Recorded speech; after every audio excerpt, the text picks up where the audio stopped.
Hi, you guys. Welcome to the Inner Growth podcast. I'm your host, Carolina. If you are a new or a returning listener, welcome. Today is a beautiful day. It's a beautiful day to grow together. It's a beautiful day to tap in to your inner journey. And we're going to be talking about wellness today. We're going to be talking about different ways, different tips and tricks to be more wellness focused. I think wellness is something that we're all constantly working towards, and it's a beautiful thing. And I'm excited to share with you guys some of the things that are important to me, some of the basics that I tap into on how to be more wellness focused. And hopefully, it will leave you with a little something tangible to implement into your life and to help you increase your wellness. So let's dive into it. I'll see you guys on the other side, and let's get growing.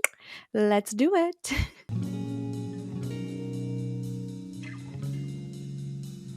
Okay, you guys, let's talk about wellness and let's talk about different ways to be more wellness focused.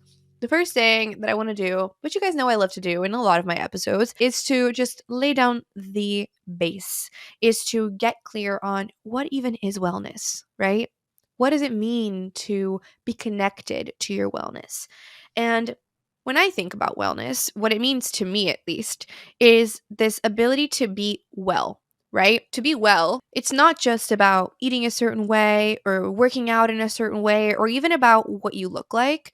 It's about what you feel like. It's about that internal part of you and being connected with the things that make you feel like your best self. And there are little things that you can implement to help with that, to help you feel better. And as a holistic health coach, when I think about my wellness, I like to integrate things that I'm doing for my body, things that I'm doing for my mind, things that I'm doing for my heart, and then things that I'm doing for my soul. And heart and soul, to me, kind of go together, but that's what we're going to dive into today. We're going to talk about some little habits and little tips and tricks that you can implement to connect more with your holistic wellness.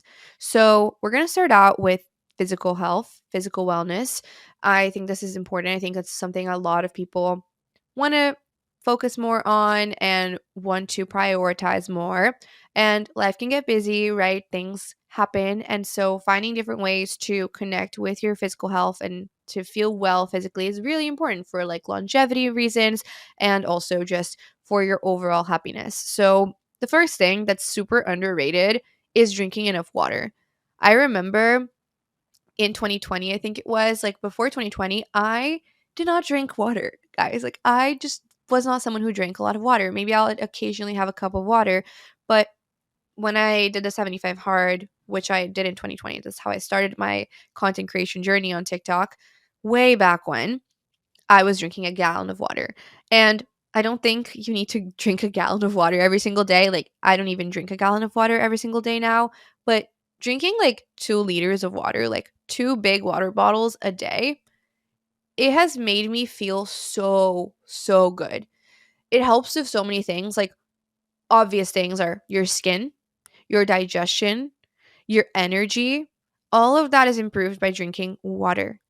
We're made of so much water. Like our body has so much water inside of it. So hydrating and giving that to ourselves is so magical and it's just really important. And I want to give you guys a couple of tips on how to make drinking water something more present in your life.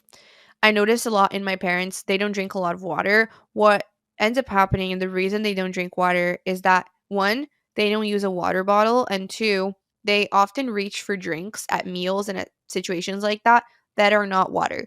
They drink a lot of iced tea, coffee, diet sodas, and things like that. And because they're reaching for those liquids, they don't create the habit of reaching for water. And that is it. Like that's what it boils down to is creating the habit of reaching for water. And I think what helps the most, to be honest, is having a water bottle and a big water bottle that is easy to drink from. And when you go to drink your water, do like a 10-second sip or 10-second gulp.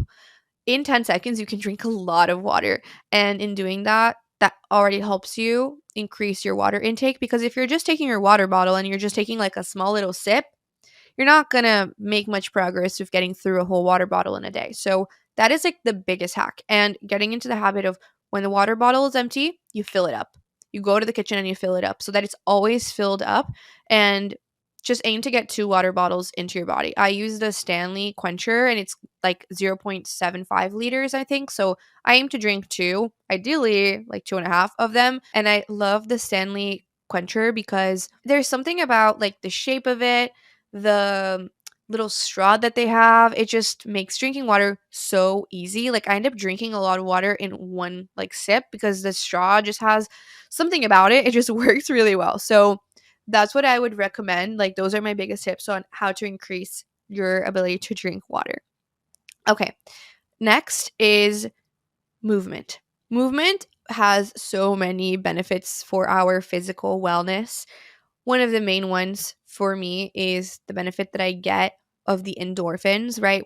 When you move your body and you finish a workout, you finish off that workout in a better mood, but also more energized, especially if you do it consistently. Like in the beginning, if you're someone who doesn't work out that much, you might not feel the endorphins because you're going to be feeling like pain or just you might feel like you're not that strong and you might be judging your ability to do the movements.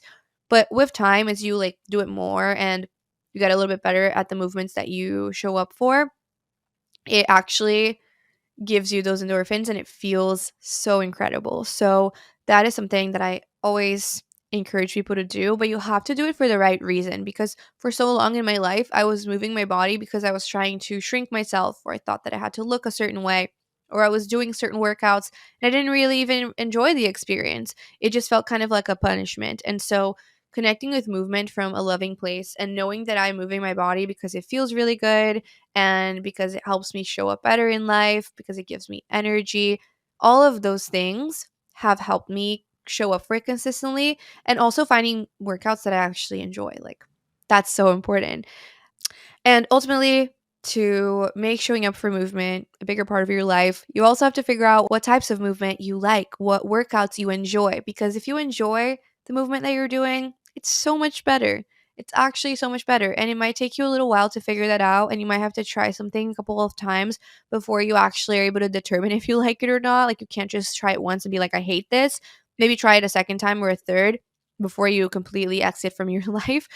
But you can find movement that you like. Maybe it's long walks. Maybe it's going to a cycling class. Maybe it's reformer Pilates. Maybe it's running, but like with a group. Maybe it's workouts at home, like from a workout app or from YouTube. Like just try a bunch of different things. You can try like sports. You can try dance cardio. Like there's endless opportunities and endless options for you to pick from. But moving your body is one of the biggest ways to increase your wellness for sure, because over time that can improve your longevity. It can improve your heart rate. It can improve your energy. It can improve your sleep, just so many benefits. But also, you have to be mindful of not overdoing it with exercise because there is a fine line there. Like, if you go overboard with movement and you go overboard with only doing very intense exercises and working out for 2 hours a day, every single day, and never taking rest days, you're going to up your cortisol, you're going to stress out your body, and that's not necessarily good either, right? So, in moderation, exercise is amazing and within a balance and a range of frequency that works for you. Okay, up next is prioritizing sleep. That is such a powerful way for you to be more wellness focused. Like, truly, truly, truly, it is.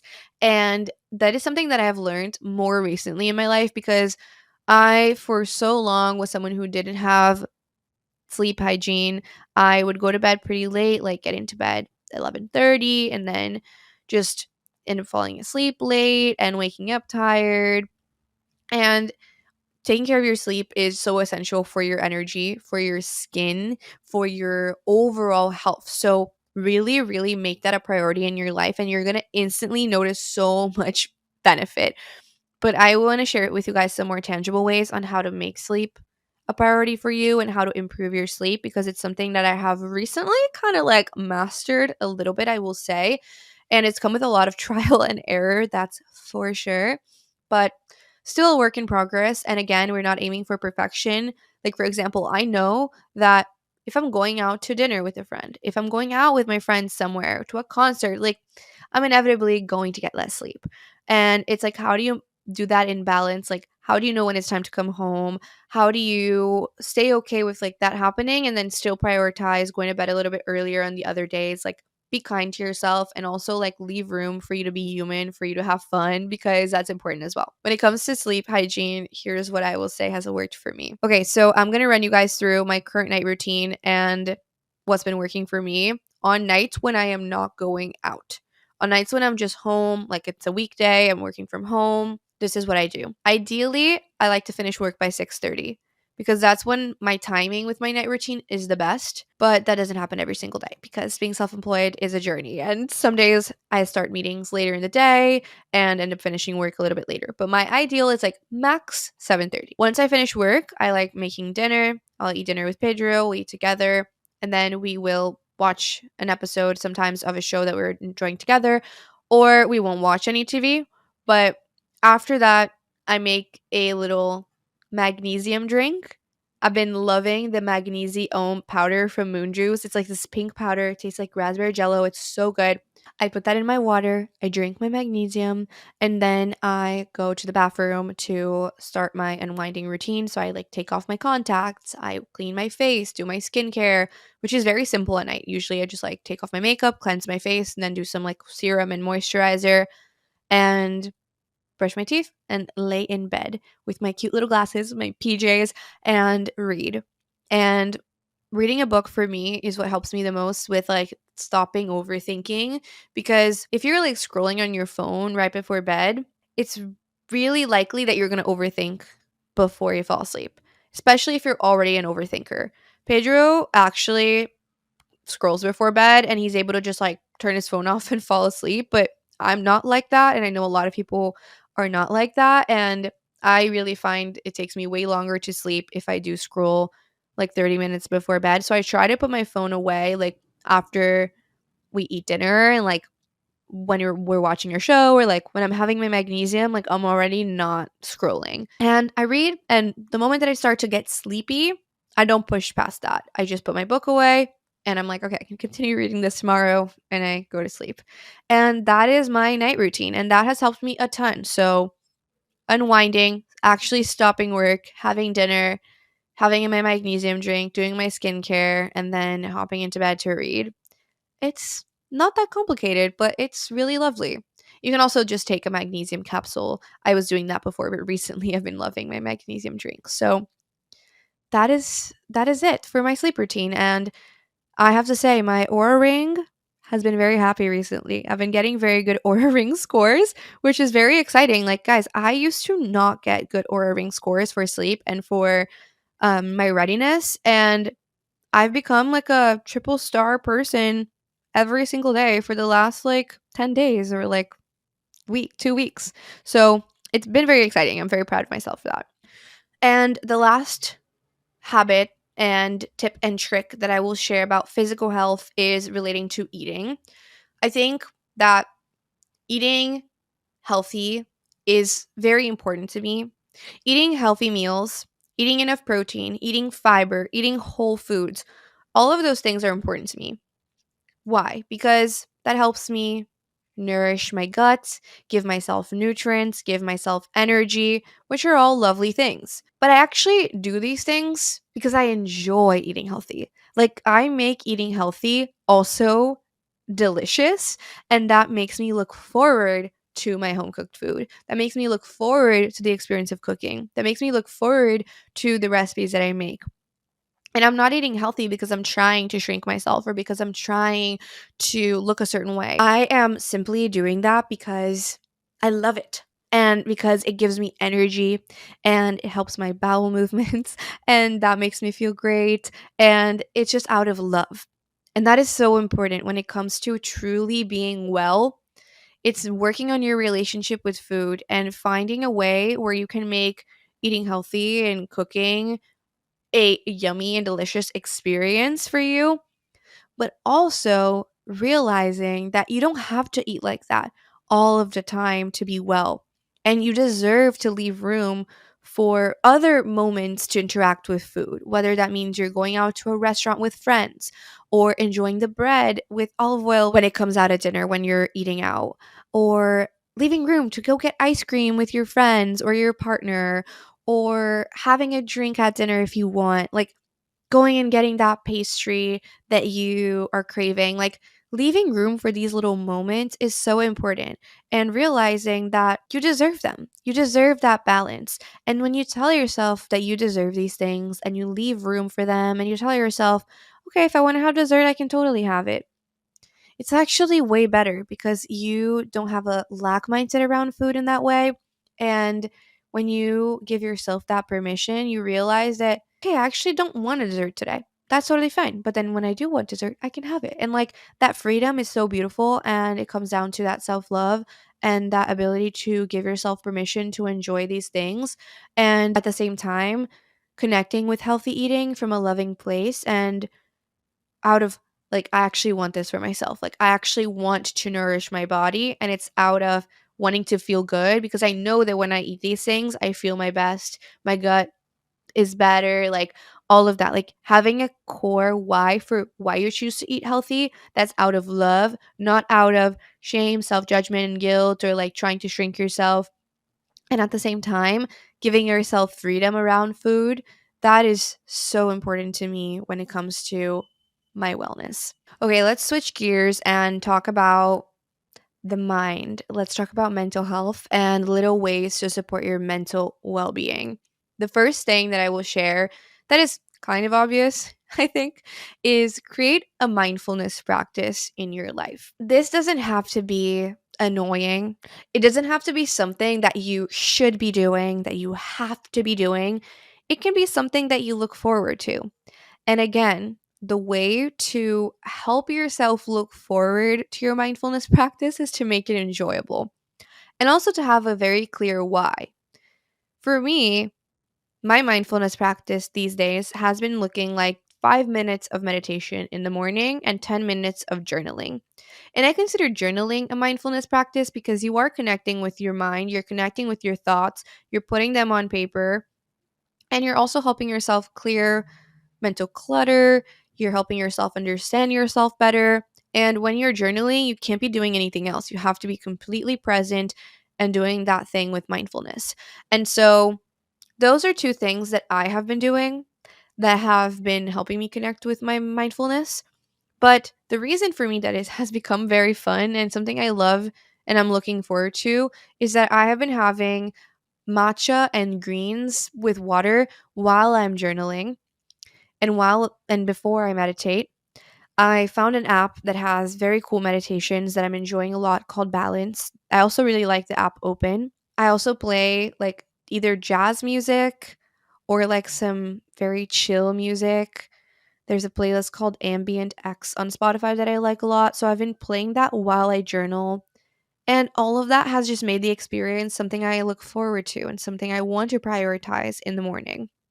So that's what I would recommend to you when it comes to creating a mindfulness practice is realize that it can be fun and then come up with a why. And for me, my why is that I want to manage my stress and I want to know myself. I want to understand myself and I want to be more chill. Like, I need to chill out, I need to slow down. And that is my why. Like, I know these two things help me achieve all of that. So that's why I do it. And that's why I sometimes have to be diligent and have to show up for them, even when I don't really feel like it. And so that's what I would say. And don't fall to a perfectionist mindset. It's like, if you miss your meditation today, it's fine. Just do it tomorrow. Show up again and don't give up on it. Okay, the next thing when it comes to the mind and mental well being is managing stress, which, as I said, is my biggest reason why I do my mindfulness practices.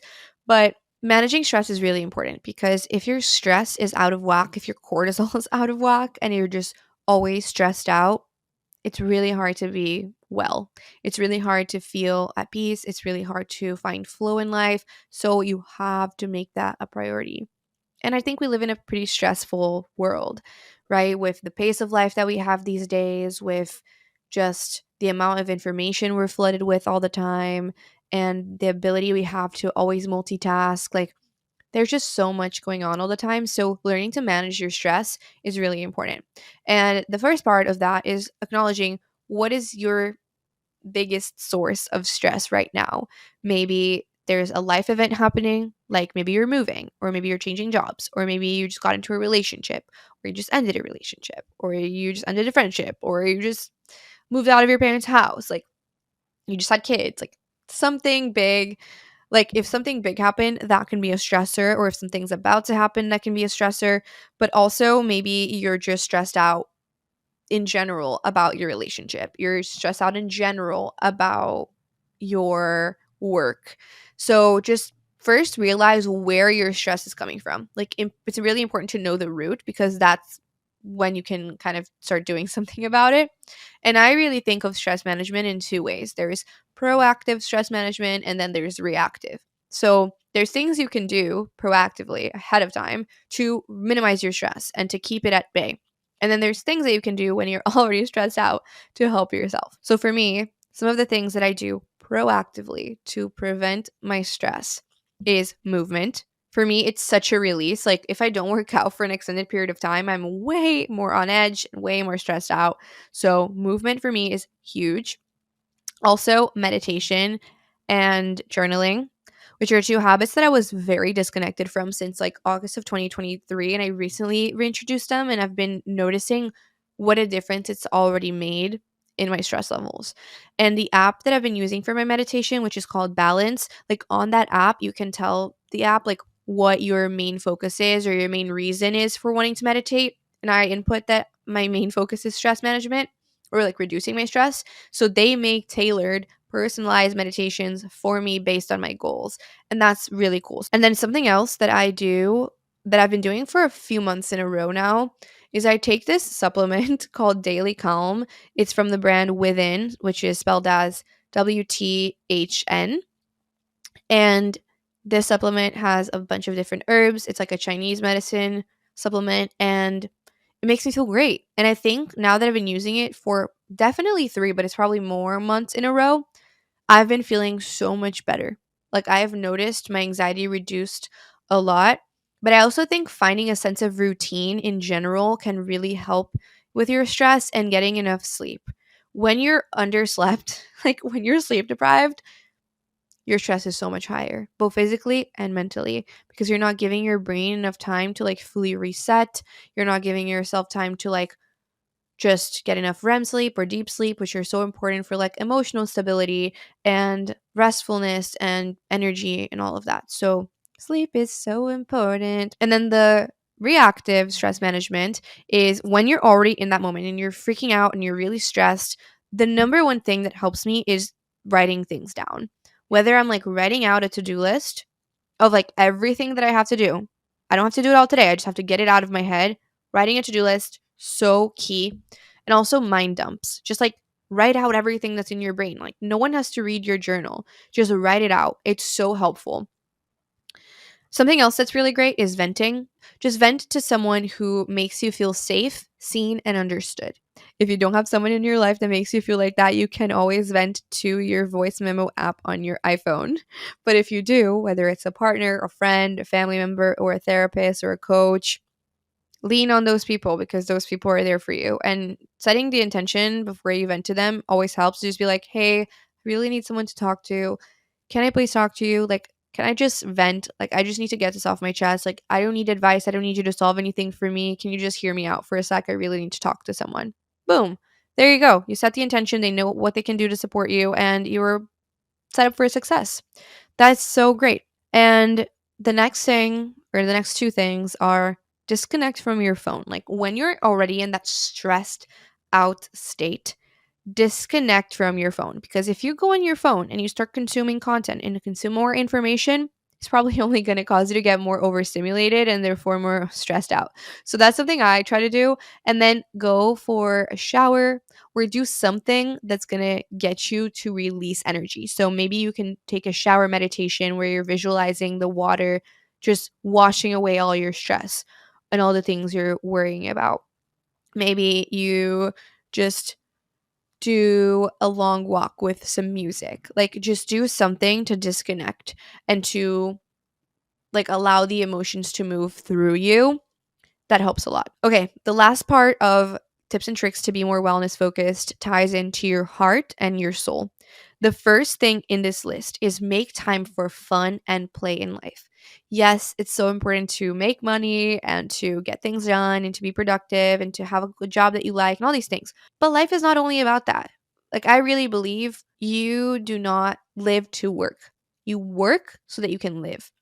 And it's so important to find that fun in life and figure out different things you can do to activate that play, to activate that inner child, to activate that sense of joy inside of you.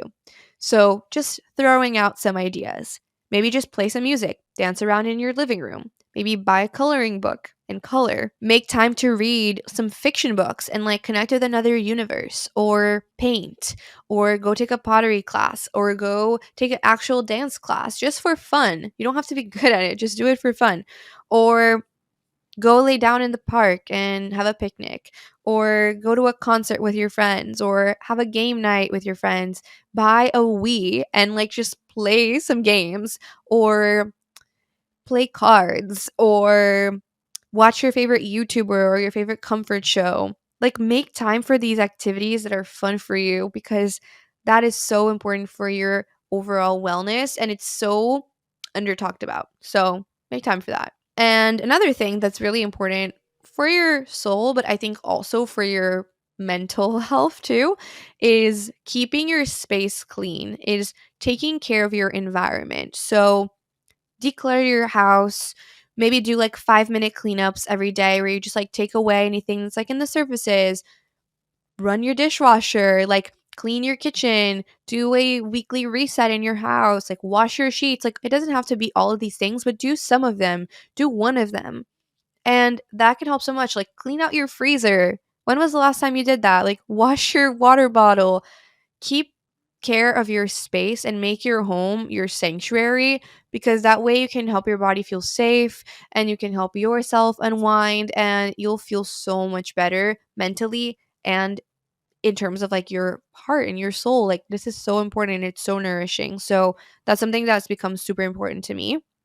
And the last thing is social support, is lean on your people, lean on your friends, on your partner, your parents, your grandparents, your uncles, aunts, cousins, your friends from your workout class, your local barista, your doorman, like whoever it is in your life. Like, talk to people, smile at people, find community, connect with people around your favorite hobbies, connect with your friends, like make time for those people in your life. Call your favorite people, FaceTime them, check in on them, and really prioritize your social interactions, because I think with the pandemic, but also just like with the evolution of time, like we're becoming more and more technological, and that causes us to become more and more isolated and more in our own homes, right? Like, I'm self-employed.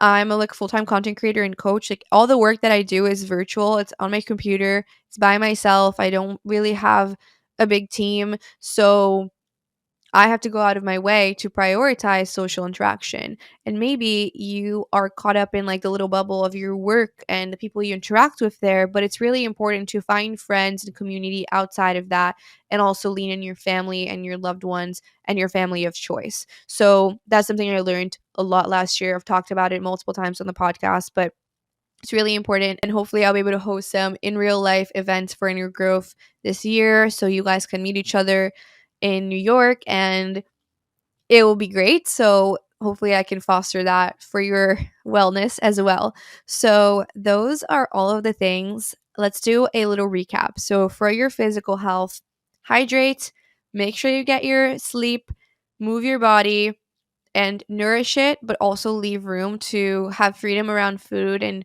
allow food to be a source of joy for you. For your mind, find ways to manage your stress and create a mindfulness practice, and also keep your space neat and make your home a sanctuary. And remember that a cleared space equals a cleared mind. And then for your soul, have fun, play, make time for that, and make time for your social interactions and your social connections with people and your community. Let me know in the comments in the YouTube, if you're watching this, what resonated with you. If you're even listening to this on Spotify and Apple, you can just open up YouTube app and type Inner Growth and then drop a comment there. I really would love to hear from you on what you're taking away, or what's one of these practices that you're going to start implementing in your life that maybe you haven't been prioritizing. And yeah, that is all for today's episode. Don't forget to subscribe on YouTube and hit the plus icon and the subscribe button on Spotify to be in the loop of all future episodes. Love you all so, so much. Follow us at innergrowth.co on Instagram so you can be in the loop of all things podcast and get some inspiring quotes on your feed. I will see you guys next week. And until then, don't forget to water yourself. And I love you all so much. Bye bye.